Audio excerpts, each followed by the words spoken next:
대법원이 횡령 등의 혐의로 기소된 이명박 전 대통령에게 징역 17년형을 확정했습니다.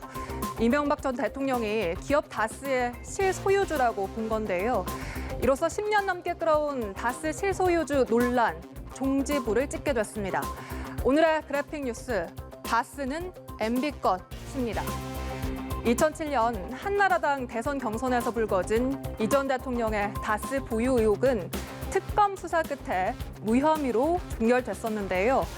문재인 정부 들어 지난 2017년 10월 시민단체 고발 등으로 다시 검찰 수사가 시작됐습니다.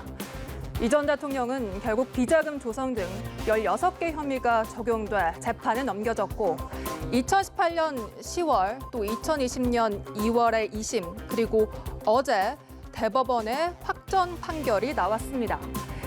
이 전 대통령은 자동차 부품 회사인 다스 회사 돈 약 349억 원을 횡령하고 삼성전자가 내준 다스의 미국 소송비 119억여 원을 포함해 모두 163억 원의 뇌물을 챙긴 혐의 등으로 재판을 받아왔습니다. 재판부는 이 가운데 횡령액 252억 원과 뇌물수수액 94억 원을 유죄로 인정했습니다.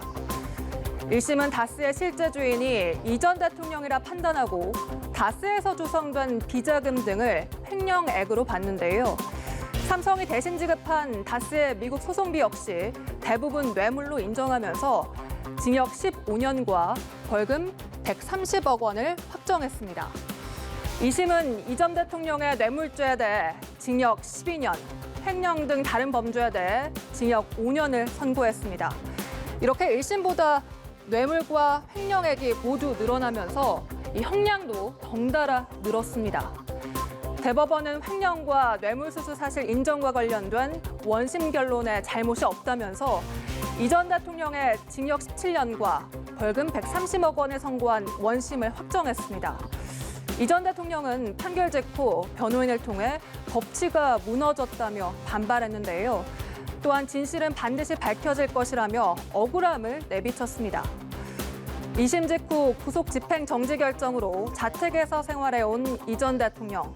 다음 주 월요일 동부 구치소로 재수감될 예정입니다. 징역 17년이 확정됐지만 이미 1년 정도 구치소에 있었기 때문에 특별 사면 등의 조치가 없으면 16년간 수용 생활을 하게 됩니다. 그래픽 뉴스였습니다.